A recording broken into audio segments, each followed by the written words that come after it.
A otros temas relacionados con derechos humanos y en este caso en particular con los derechos de los niños y de la infancia en general. Me llega esta información sobre lo que están diciendo algunas organizaciones, un llamado urgente, así le llaman, de expertas y expertos internacionales, ex integrantes del Comité de Derechos del Niño, ONU, al Estado mexicano para proteger el CIPINA de posibles regresiones institucionales. Bueno, pues destacar que también esto lo acompañan con un comunicado del día de ayer, lunes 24 de abril, en donde se lee, entre otras cosas, como ex vicepresidentes, expertos y expertas independientes que hemos acompañado al Estado mexicano desde el Comité de Derechos del Niño de la ONU. Desde hace años expresamos nuestra profunda preocupación por la iniciativa de reforma legislativa que pretende fusionar 18 organismos y entidades federales en México, entre ellos el Sistema Nacional de Protección Integral de Niñas, Niños y Adolescentes, CIPINA. Esta reforma sería contraria al derecho internacional de los derechos humanos, especialmente a la Convención sobre los Derechos del Niño y sus dos protocolos facultativos, de los cuales México es Estado parte firmante. De viva voz, Juan Martín Pérez García, experto en derechos de la infancia. Juan Martín, te habla Jorge Armando Rocha, ¿cómo estás? Muy buenas tardes. Muy buena tarde, querido Jorge, ¿cómo te encuentras? Gracias por esta oportunidad, como siempre. Bien, gracias. Gracias a ti, como siempre. A ver, estimado Juan Martín, ¿qué es esto del CIPINA? ¿Qué implicaciones tiene este sistema para proteger a los niños y a las niñas, además de los adolescentes en nuestro país? ¿De qué trata el CIPINA para entender qué es lo que estaría en riesgo? ¿Qué es el CIPINA? Fíjate que en 2014 tuvimos una reforma muy importante que se creó la Ley General de Derechos de Niños y Niñas y ahí se establece la creación del Sistema Nacional de Protección Integral, el acrónimo CIPINA. Esto no es una institución, no es burocracia, sino es un mecanismo de coordinación de la política pública que tiene tres funciones centrales. Además de la coordinación, que se pueda dialogar entre los distintos gobiernos federales, 32 entidades federativas, 2.457 municipios, además también en la gran diversidad que significan las formas de gobernar. Esta coordinación lleva a un segundo tema que es la especialización, que las y los funcionarios puedan poner perspectiva de infancia y no es solamente dar servicios o realizar acciones, sino que éstas tengan el enfoque de infancia de acuerdo a los estándares internacionales. Y tercero, muy importante, el lograr evitar la duplicidad de funciones, evitar la fragmentación de acciones y en consecuencia pues tiene una gran tarea preventiva y de ahorro presupuestal. En pocos años, realmente 7 años que el CIPINA ha ido articulando esfuerzos, tenemos bastantes avances, esencialmente preventivos, no hay manera de saber cuántas víctimas se evitaron, pero sí tenemos evidencias, por ejemplo, de estrategias nacionales como la atención o la estrategia para prevenir el embarazo adolescente, la estrategia también para establecer la ruta de atención a niñez migrante, atender a niños y niñas por orfandad con feminicidio, por supuesto una estrategia para la violencia armada. Estoy mencionando muchas de las acciones generales que se han dado, o por ejemplo, frente al COVID, recordaremos, Jorge Armando, que en el confinamiento pues se cerró literalmente todas las instituciones por varios meses y ahí se establecieron de manera coordinada con todos los gobiernos estatales, el gobierno federal y municipal, evitar que los niños y niñas se quedaran, por ejemplo, sin acta de nacimiento o sin vacunas o el tamiz, que es muy importante para los neonatos. Este tipo de acciones solo es posible hacerlas en un espacio de coordinación que no es solamente mandar un oficio, sino literal, sentarse a platicar, conversar, llevar acuerdos. Hay un programa nacional de derechos de niños y niñas que se ha publicado en el Diario Oficial y tiene toda la cadena de responsabilidades, lo que le toca a todos. Y esto implicaría, por ejemplo, dejar de pensar que niños y niñas solo le tocan a salud, a educación o estas lógicas más inmediatas, para incluso señalar que el sistema de aguas tiene que ver con niños y niñas, o las obras públicas que desarrollan carreteras, jardines, tienen que ver con niños y niñas. Y en todos, cuando hablaba hace un rato de la especialización, el enfoque de infancia, ayuda para que precisamente se haga de la mejor forma. Entonces, el CIPINA, como mecanismo de coordinación, es muy barato, representa entre 60 a 70 millones de pesos al año para todo esto que estoy hablando de coordinación, y tiene una tarea bastante diferente a lo que significaría el DIF, que en esta reforma que se ha enviado, se publicó el 18, exactamente hace 8 días en la Gaceta Parlamentaria, en una lógica de fusionar o desaparecer instituciones, se pretende mandar como unidad administrativa al DIF, pero obviamente esto no es correcto, porque no solamente no podría ser en términos de mandato legal, porque esto cruza con la ley general y 32 leyes estatales, sino que el sistema DIF en una unidad administrativa implicaría literalmente matarlo o eliminarlo, porque no tendría ni la jerarquía institucional ni la posibilidad de convocar a gobernadoras, gobernadores, o todo esto que hemos estado hablando de estrategias.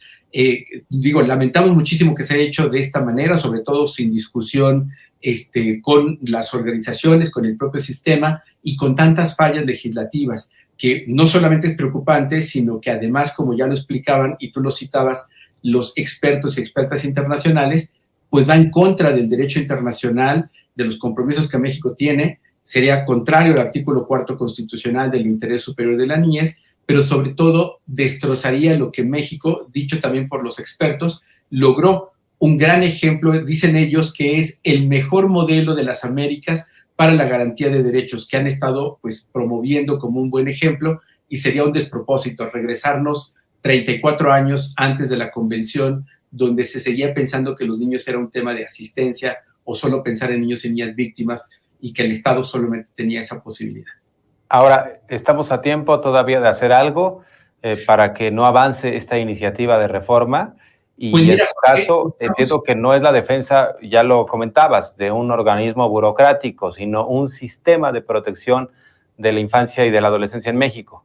Sí, mira, estamos por supuesto llamando fundamentalmente al partido Morena, que es, digamos, el partido mayoritario, a que pueda tener mucho cuidado con esto, y nosotros compartimos claramente la simplificación administrativa, todas y todos lo necesitamos, y el CIPINA es un buen ejemplo de que se puede, cuando haces sistemas y articulas y verificas, evitas duplicidad. Por eso es que sería tan grave que hicieran esto, digamos, así como se construyó esa reforma. Entonces, ojalá no se pueda hacer de una manera inapropiada. Me refiero que, como todos los procesos legislativos, requiere dictaminación, parlamento abierto, y que se abra, como lo invitan los expertos internacionales y las organizaciones, un debate público para mostrar qué es el CIPINA, cómo podemos mejorarlo y no destruir lo que ya tenemos como avance. Y agradezco muchísimo el espacio, querido Jorge, porque a ti te escuchan muchísimo los colegas de Morena, y creo que podría ser muy interesante que puedan comprender que esto no es burocracia, no estamos defendiendo ninguna lógica neoliberal ni nada por el estilo, sino estamos defendiendo y protegiendo mecanismos de gobierno que funcionan y que son no solamente efectivos, sino que permiten que precisamente las y los funcionarios se concentren en la tarea que es proteger a niños y niñas. Y por cierto, estimado Juan Martín, ¿qué haría falta en la agenda para la protección de niños, niñas y adolescentes en este país? ¿Cuáles son las asignaturas pendientes, lo más inmediato en lo cual tú podrías poner el acento, alzar la voz? Sí, bueno, ahorita pues, se colocó como lo más urgente proteger este mecanismo de coordinación. Diría que seguimos, y hemos tenido mucho espacio contigo, y te agradezco muchísimo tu periodismo de infancia, pero seguimos con el tema de violencias que se siguen recrudeciendo contra niños y niñas, desaparición, homicidio, violencia en casa. Esto lamentablemente está muy presente, vinculado con la impunidad, que ese es el gran problema que tenemos. Tercero, necesitamos avanzar más en lo que ya con CIPINA se ha estado impulsando, que es la participación de niños y niñas en todos los temas que les afectan. Y, por ejemplo, se han venido realizando ya desde hace un par de años diálogos intergeneracionales, y que ellos sean parte de las discusiones en los temas que les afectan. Si lográramos que en casa los niños y niñas sean escuchadas y sean partícipes de las decisiones, si logramos que las escuelas puedan participar en los comités escolares, porque ahora no está permitido por ley, lo cual es una contradicción, si lográramos que en las comunidades, que en los espacios, en los medios de comunicación, cada vez escuchemos más a niños, niñas y personas adolescentes, el escenario de este país cambiaría radicalmente. Oye, por cierto, hoy la COFEPRIS ha lanzado algo que denomina Denunciatón, que es una serie de mecanismos de información, pero también que involucran a la ciudadanía para identificar quiénes están vendiendo vapeadores, en dónde.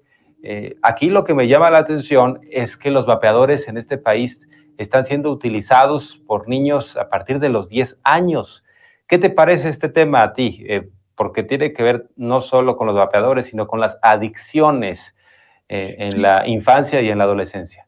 Claro, fíjate que me parece que tenemos que asumir y recordar que México no es solo un país de tránsito para el trasiego de drogas, sino hace mucho tiempo que se ha ido construyendo un mercado. Lamentablemente, Jorge, tenemos un gran problema y es que no tenemos datos actualizados. No tengo claro por qué se eliminaron recortes, o se hicieron recortes presupuestales para eliminar encuestas, pero no tenemos encuestas para poder comparar un antes y un después. En lo último que nos quedamos, había una tendencia de incremento de personas que usaban sustancias, entre ellos niños pequeños, y se comenzó a migrar con el paso del tiempo de solventes, que era la mayoría, y marihuana, para comenzar a consumir piedra, después metanfetaminas, y en el último tiempo ha crecido mucho el consumo de cristal. Entonces, es una realidad que hay consumo, está claramente focalizado, Jorge, ¿en dónde? Es decir, en qué municipios, qué características tienen los niños y niñas que consumen, que son esencialmente fuera de la escuela, con trayectorias familiares complicadas, generalmente su familia tiene algún tipo de consumo o, trayectorias de vida carcelaria, en su entorno hay disposición. Estos elementos son muy fáciles de identificar y la mejor forma de prevenir es precisamente desarrollando habilidades sociales para la vida.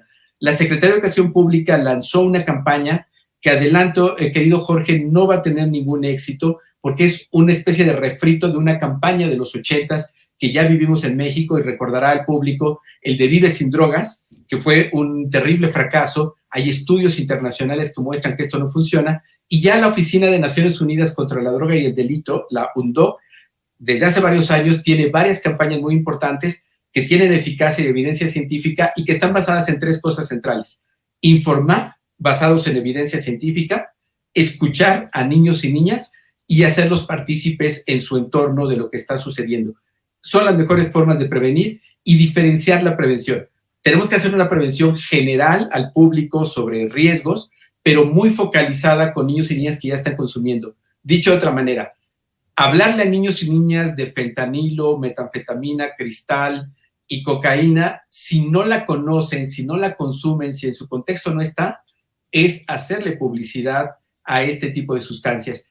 Precisamente el fracaso de la estrategia de los 80s fue que se incrementó el consumo, particularmente en adolescentes, porque algo que no conocían lo tenían presente en campañas de publicidad como negativo, y recordemos que en la etapa adolescente hay una intención de ruptura, de aventura, de experimentación, y corremos un alto riesgo que esto, en lugar de ayudarnos, pueda ser contraproducente. Hemos ya invitado también al CONADIC y a otros expertos, y por supuesto hay muchos en México, expertas y expertos que esto lo tienen súper estudiado y documentado, y ojalá puedan escucharles, porque no es muy buena idea poner a maestros y a maestras a hablarles de algo que ellos no solamente no conocen, no son expertos, sino sobre todo qué van a hacer frente a los casos que se detecten que sí está dándose consumo, porque en México no tenemos lamentablemente una política para responder a todas estas personas que están consumiendo, incluidas niños y niñas.